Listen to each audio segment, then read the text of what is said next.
बेफाज़ सखर में डीएसपी पारस बखराणीअ जो पुलिस अटालन समेत लखन बिरादरी के घरनि ते चढ़ाई कई है। ब्रेकिंग न्यूज़ है असां शेयर कंदासीं। सखर ऐं भरपासे वारा इलाइक़नि में ॾोही कार्रवाइनि में मुलविस वारनि ख़िलाफ़ ऑपरेशन कयो पियो वञे। फायरिंग जी ॾे वठि थी आहे। 7 शकी गिरफ़्तार कया विया आहिनि। ड्यूटी अटका जो केस बि दाख़िल कयो वियो आहे। सखर मां आवाज़ न्यूज़ रिपोर्टर मोरडो महर असां सां लाइन ते मौजूदु आहे। जी मोरडा, छा तफ़सील आहिनि कार्रवाई जे हवाले सां आगाह कजो। जी बिल्कुलु अली रज़ा, सखर शहर ऐं भरपासे में बदअमनीअ ते ज़ाब्तो नाहे अची सघियो। उन हवाले सां पुलिस जवाबदारनि रूपोश ऐं ॾोहारनि जे गिरफ़्तारीअ जे लाइ लखण बिरादरीअ जे घरनि ते चढ़ाई कई वई आहे। उन दौरान फायरिंग जी ॾे वठि बि जेको आहे पुलिस 7 ॼणनि खे गिरफ़्तार करे वरितो आहे।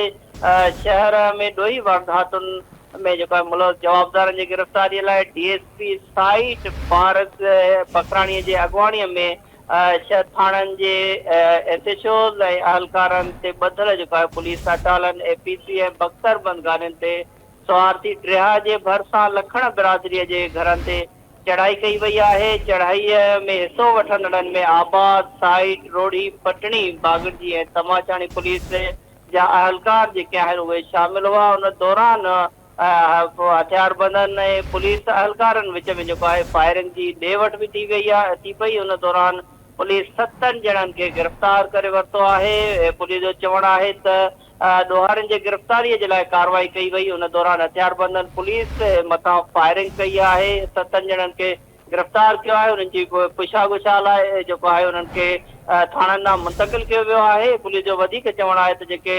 जवाबदार आहिनि या जिन फायरिंग कई आहे पुलिस ते, उन्हनि जे मथां ड्यूटी अटका जो फायरिंग जो केस बि दाख़िल कयो वेंदो। पर हिन महिल ताईं पुलिस जेके 7 ॼणा गिरफ़्तार किया आहिनि उन्हनि जा नाला या उन्हनि जी गिरफ़्तारी ज़ाहिर नाहे कई वई। जी ठीक है, वॾी महिरबानी मोरडा महर तफ़सील ॾियण लाइ।